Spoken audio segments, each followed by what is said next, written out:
just want to tip our hats to the Milwaukee Bucks organization, just to be a part of a series, and it's tough to be on the other side, but we have deep respect for that franchise, and it was unfortunate that Giannis wasn't able to play tonight, but I just wanted to say that. Yep. I know that you're going to look broadly at this as the job is only half done, but yeah, after everything that you've been through this year, getting Jimmy 37 months ago, it seems like, and everything that the whole world's gone through. You've been to this round a few times, but does this one carry a little more significance to you just because of circumstance? We did, and we do. I want our guys to just step back, at least for a night, if not 2 nights, and just reflect. It's not easy to get to the conference finals, and our organization knows that. We've been trying, desperately to get back to the conference finals. That's not our ultimate goal. We get it, but you can still acknowledge the journey, how hard it is just to get to this point. That is why we brought Jimmy Butler here. That is why we put this team together with the veterans, adding Andre and Jay, building around Goran and Bam, having the young core was to try to do something in the playoffs. So it's not easy to get to the conference finals. Otherwise, every team would be doing it. And we've been at this for 25 years, under the Riley Harrison leadership, and we've tried every single year, to just get to this level. And it just shows you how competitive this league is. It doesn't happen every year, and we don't take it for granted, and we're grateful for the opportunity that we've had. It's been an extraordinary year. It's been there's been so much going on, and we're grateful to be a part of this bubble and this opportunity. Ira Winderman. Eric, might this have been the quintessential Heat box score? You didn't have the leading scorer, but you had 6 guys in double figures, all 6 within 5 points of each other. Is this who you are and what you are? And did you ever envision this kind of just unbelievable balance in your team, that it doesn't have to be one guy consistently? Well, it takes the right kind of group and the right kind of star players to be able to allow that type of team to grow into that. If you have a star player who's only thinking about scoring 35 points a game, then guys like Bam wouldn't grow into the role that he did.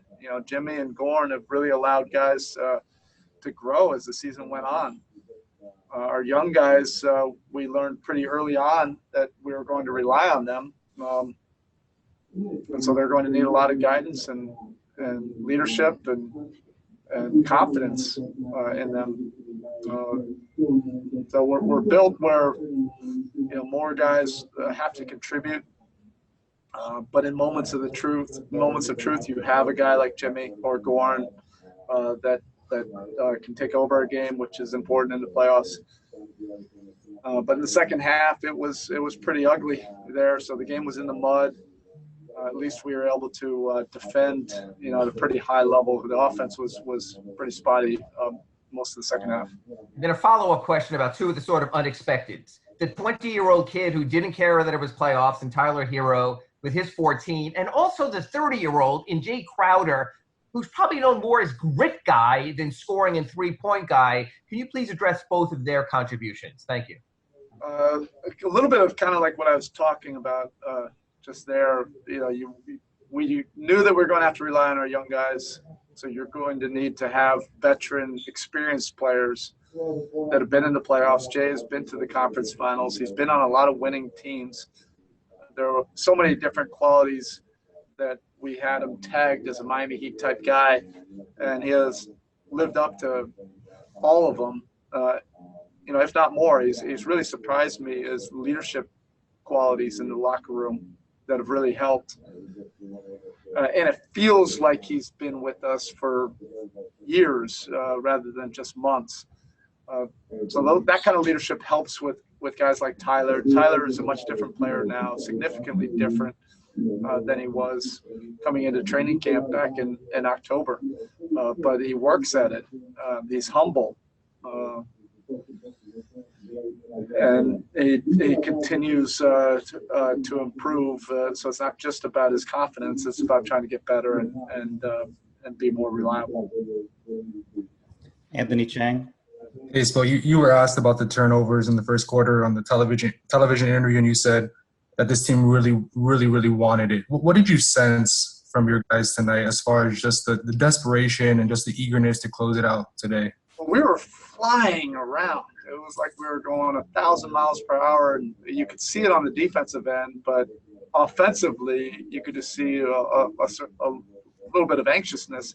And it was like it's from a good place. Our guys really want this. Guys really want to play well for each other, and our guys knew what was at stake tonight. They really wanted to get this win. Nick Friedel, go ahead. So you mentioned Jimmy's leadership ability earlier.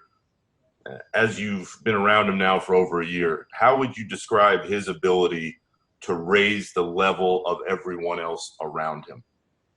It's the intensity level that he brings that's uncommon. And we have quite a few competitive guys, but you don't see that many star level players that are just ultra competitive at every single day. That breeds a level of confidence out of your team when your leader is like that. But I think the really unique quality about Jimmy is his relatability that you don't really see unless you're around him all the time.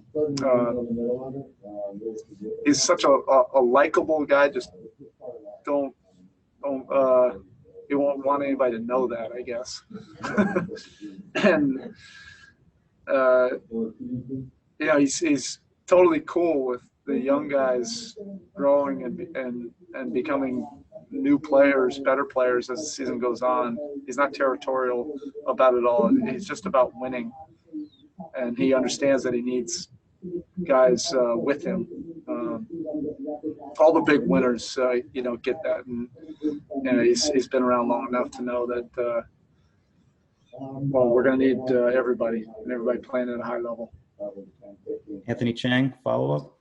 Yes, well, I know this is a secondary thing right now, but it's pretty rare for a 20-year-old rookie to play 30-plus minutes in the second round of playoffs of a closeout game. How beneficial can this be for the young core, but specifically Tyler, to be on a stage like this and be asked to perform, at this level?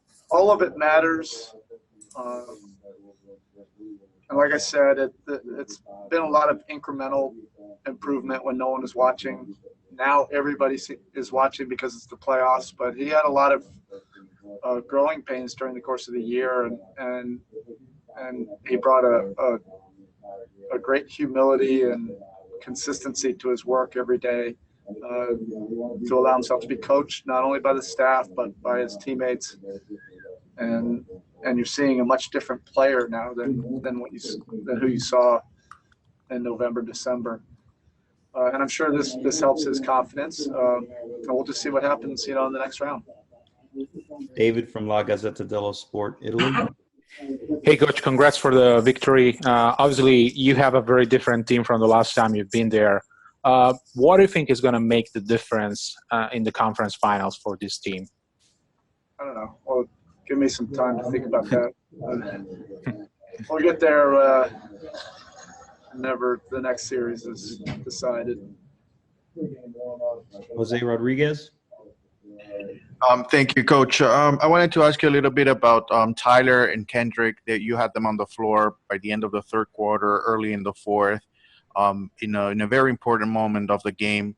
What does that say about the process both of these players have been going through this year? Thanks.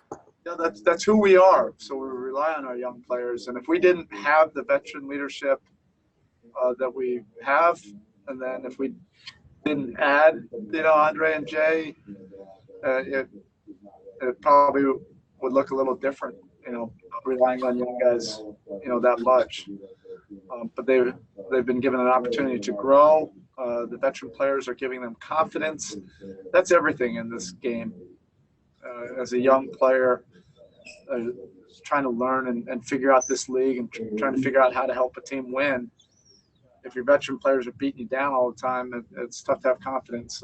Our veteran guys feed these guys so much confidence, and it's born out of respect. They see how hard they work and how pure they are. So it's a symbiotic relationship. Really, that's cool and it's unique. And the last question, Will Manso. Spo, congrats on the win. You referenced earlier about how difficult it is, and you know how difficult it is to get to even this point in the Eastern Conference Finals. How do you even compare this to other ones, though, where maybe that team was expected to be there, and that was the talk from the outside from day one, where this one is, I think, to many people kind of a surprise. Does it at all compare the feeling you have of getting there now to those teams that maybe had those expectations? It's just different. I don't like to compare different teams, but we've had our hearts broken, so many different times. Will, you're making me already think about the 16 playoffs when we went to Game 7, against Toronto. We really thought we had real legit opportunity that year to compete for a title, and we got beaten in Game 7. We probably had an opportunity. I mean, Toronto was great. They earned it. Look at me. I'm already thinking about that.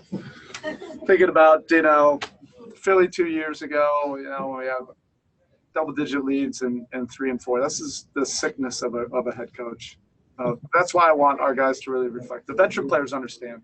This doesn't happen every year. This doesn't take away what we're trying to do, what our purpose here, what our ultimate goal is.